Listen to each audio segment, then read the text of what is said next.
Okay, when it comes to spare parts and some of the weaker spots on the belt CP, now these are just some of the spare parts that I think you should keep on hand. It'll vary from person to person, but these are going to be some of the more commonly broken parts. So starting at the top, when you crash, the first thing you're going to probably bend is your fly bar. So you can get, we want to get a couple fly bars if possible. They're pretty cheap, so keep a couple of them on hand.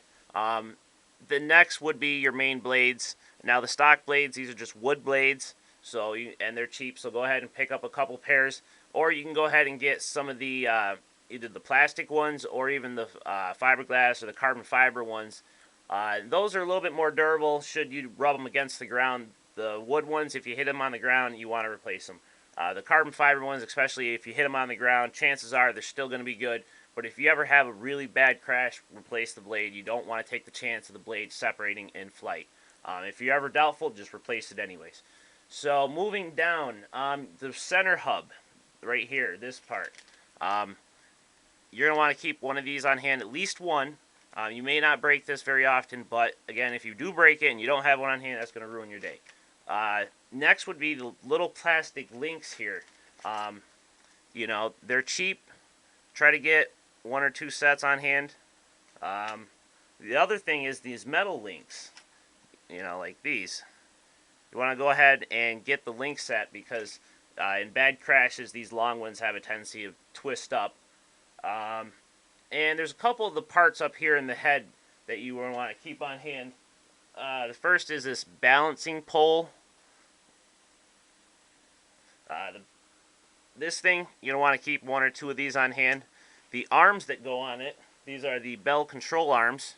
You want to try to keep one or, at least a set of these on hand, as well as the flybar control set. You want to keep a set of these on hand. Alright. The other thing, feathering shaft. Feathering shaft is the shaft that goes from the blade grip to the blade grip through the center hub. Bad crashes, you can bend these, but you can also get upgrades, some stainless steel main shaft or feathering shafts, and if you go to my website, you can find links for them. The next would be the main shaft, and again, this is another part that in a bad crash will bend. You can get upgraded stainless steel main shafts, a lot harder, a lot less likely to bend, and you can find links for them on my website. But even still, stock main shafts are cheap.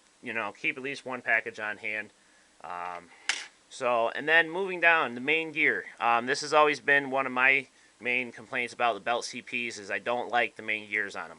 I feel this plastic is fairly cheap, and but it is a cheap gear to replace. So if you ever break it or strip it out, you can just buy. Chances are you're only going to break the top one, so you don't need to buy the bottom set with the bottom gear included because chances are you're never going to use it.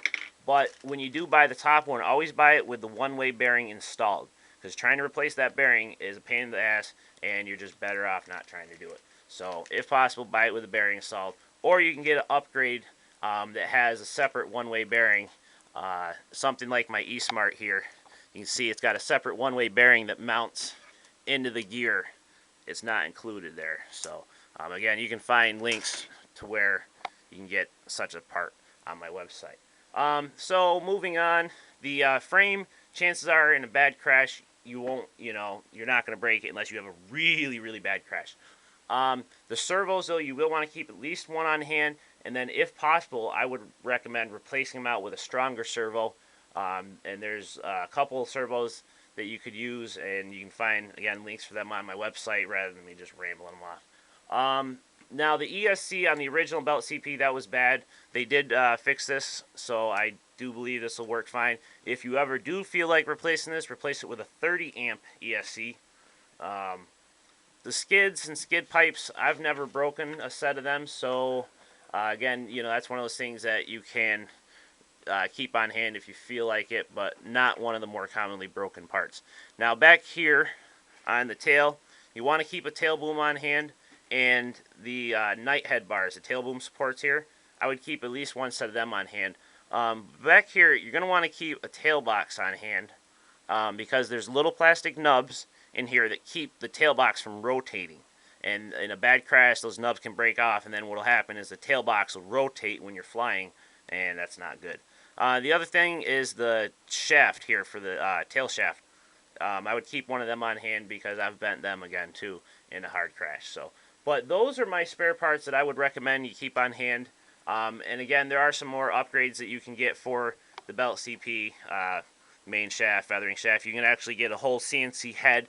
Now, ESky has a version that has a complete CNC head, but I've never been a fan of the purple CNC. So again, there's other places that you can get this upgraded there. And actually, if you go to Xheli's website, they've got a complete headset, CNC headset that I would recommend getting that for this. It's a good price there. So again, those are just my recommended spare parts. So the next video, I'll go into what to do when you first get it, how to start setting it up, and get ready to start flying it.